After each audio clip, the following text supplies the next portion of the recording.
अस्सलाम वालेकुम, नमस्ते। मैं खान अल्ताफ़ और आप देख रहे हो वॉइस ऑफ मुंबई न्यूज़। 22 जनवरी को मीरा रोड में होने वाले दंगों के बाद अगले ही दिन मुस्लिम कम्युनिटी पर चला महाराष्ट्र सरकार का बुलडोज़र। इस मुद्दे को लेकर नेता अभिनेता अभी तक कोई सामने नहीं आया है, लेकिन मुंब्रा शहर की युवा नेत्री मर्जिया शानू पठान, जो अपने सोशल वर्क से जानी जाती है, उन्होंने इसी मुद्दे को लेकर एक प्रेस कॉन्फ्रेंस रखी थी। क्या कहा मर्जिया पठान ने इस कॉन्फ्रेंस में, आइए देखते हैं। मर्जिया जी, आज पत्रकार परिषद आपने रखे, क्या मुख्य उद्देश्य, क्या कहना चाहिए? हमको न्यूज़पेपर और सोशल मीडिया के ज़रिए काफ़ी चीज़ें देखने के लिए मिल रही हैं जो मीरा रोड में हो रही है। आपको देखने के लिए मिला होगा कि वहाँ पे 2 दिन पहले कुछ कम्युनल राइट्स तो नहीं बोलेंगे बट कम्युनल फाइट हुई।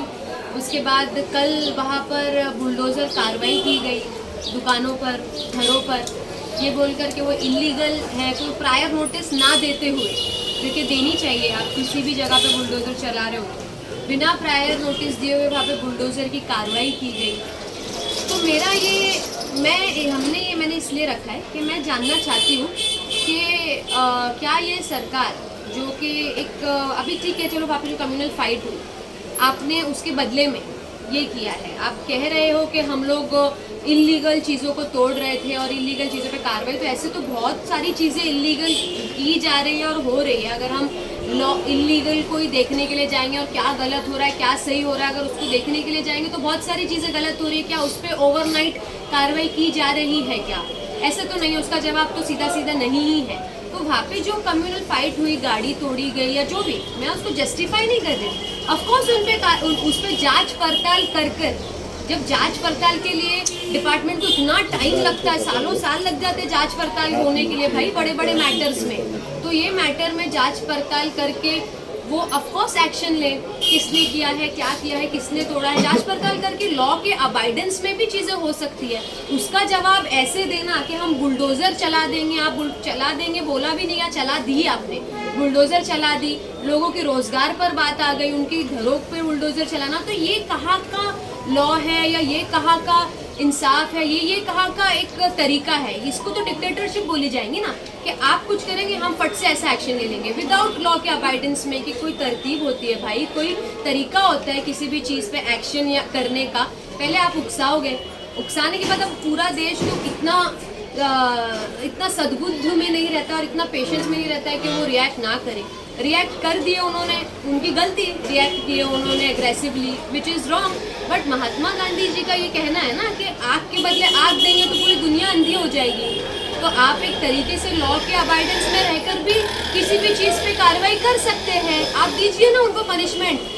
जैसे मुझे आपसे, ये जो सरकार है हमारी, जो इतना फास्ट एक्शन ले लेती है, जब भी कोई चीज़ ऐसी धार्मिक हो तो उसमें बहुत फास्ट एक्शन ले लेती है। तो मैं ये जानना चाहती हूँ कि आप बिल्किस बानो के जो गुनहगार हैं, जिसने बिल्किस बानो और उनके पूरे खानदान को तबाह बर्बाद कर दिया, क्या आपने उनके जो गुनहगार है, क्या आपने उनके घरों में बुलडोज़र चलाए? क्या आपने उनकी दुकानें तोड़ी? वहाँ पे जाके आपने उनके वहाँ पे बुलडोज़र चलाए या नहीं चलाए अभी तक के? क्योंकि जब वो रिहा हुए थे बीच में, तब आपके एमएलओ ने उनको स्वागत किए थे, उन पे हार फूल चढ़ाए थे, जैसे कि उन्होंने पता नहीं कौन सा शहीदों वाला काम करके आए हैं या कौन सी इंडिपेंडेंस दिला के आए किसी को, वैसे उनका स्वागत किया गया था। जब सुप्रीम कोर्ट को इंटरवीन करना पड़ा उस मैटर में, सुप्रीम कोर्ट ने आके बोली कि भाई इनको रिहाई नहीं दे सकते, ना इनको टाइम दे सकते, इनको फौरन वापस से अंदर किया जाए। सुप्रीम कोर्ट को हर चीज़ में इंटरवीन करना पड़ रहा है। आज की तारीख में ऐसा माहौल हो गया है कि हर चीज़ में सुप्रीम कोर्ट को इंटरवीन करना पड़ रहा है। तो मेरा आपसे ये मानना है कि पार्लियामेंट में दानिश जी को गालियाँ दी जा रही है, क्या उनके घर पे अभी तक के बुलडोज़र चलाए गए हैं, नहीं गए हैं? क्या, मुझे बस ये जानना है कि जो महाराष्ट्र में, मुझे आपसे ये कहना है कि महाराष्ट्र में ना एक सभ्यता, एक क्लास है, आप वो क्लास को नीचे करने की कोशिश मत कीजिए। जैसे आपने हमारे मुल्क के दूसरे स्टेट्स में एक आपका गुंडा राज चलता है, वैसा महाराष्ट्र में चलना पॉसिबल नहीं है।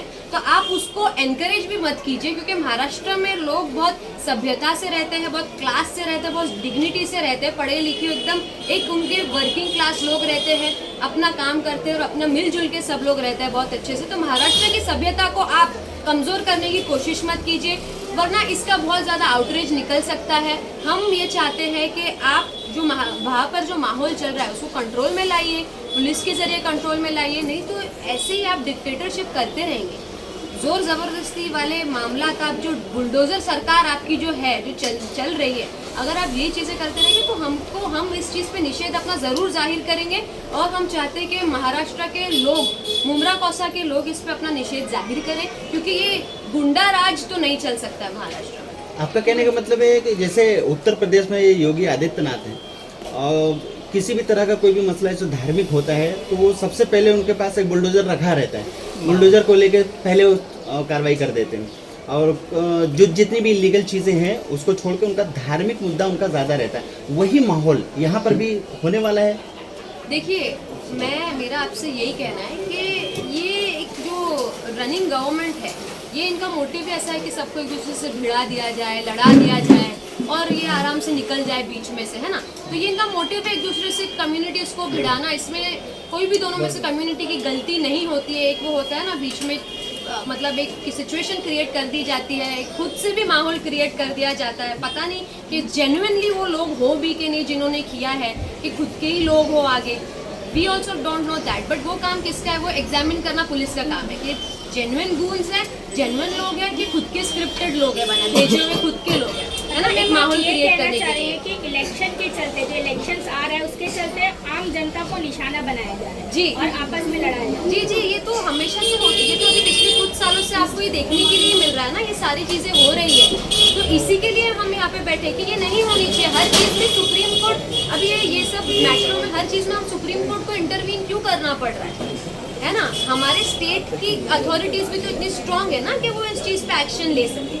तो लॉ और पुलिस और कोर्ट को अपना काम करने थे। हर चीज में आप बुलडोजर ना घुसाए, हर चीज में आप अपनी नाक ना घुसाए। लॉ एक चीज है जिसपे हमको पूरा फेथ है। जैसे कि आपने देखा कि I really want to thank Supreme Court, जिन्होंने इतना फास्ट बिल्किस बानो जी के केस के लिए उनको आरोपियों ने उनसे मांग भी करी, आरोपियों ने उनको बोला भी कि हमको टाइम दो, तो उन्होंने टाइम नहीं दिया। उन्होंने उनको 2 दिन के अंदर बोला कि आप सरेंडर कर दीजिए। तो हमको लॉ पर, हमको हमारे देश के कॉन्स्टिट्यूशन पर पूरा भरोसा है और हम उसके ही साथ चलेंगे। अच्छा, जिस चीज़ पे ये कहना चाहते हो आप कि ये आगाज है, ये शुरुआत है कि ये सरकार ये दिखाना चाहती है, बताना चाहती है कि अगर कोई किसी के खिलाफ जाता है तो ये बुलडोजर की कार्रवाई अब महाराष्ट्र में भी शुरू होगी। ये ठीक है उनका, वैसे वो ये इस चीज़ में कामयाब नहीं हो सकेंगे इंशाल्लाह, क्योंकि महाराष्ट्र के लोग, महाराष्ट्र की सभ्यता बहुत अलग है। कहीं इस सरकार को ये तो नहीं लग रहा है कि एक बड़ा वर्ग है जो इस तरह की कार्रवाइयों से खुश होता है, तो उस वर्ग को खुश करके सरकार में बने रहने की कोशिश तो नहीं है वोट बैंक हासिल करने? देखिए, कोशिश तो बहुत सारी चीज़ें जो आप सब बोल रहे हैं वो सब सही बात है कहीं ना कहीं, इसीलिए आप पूछ रहे हैं, है ना।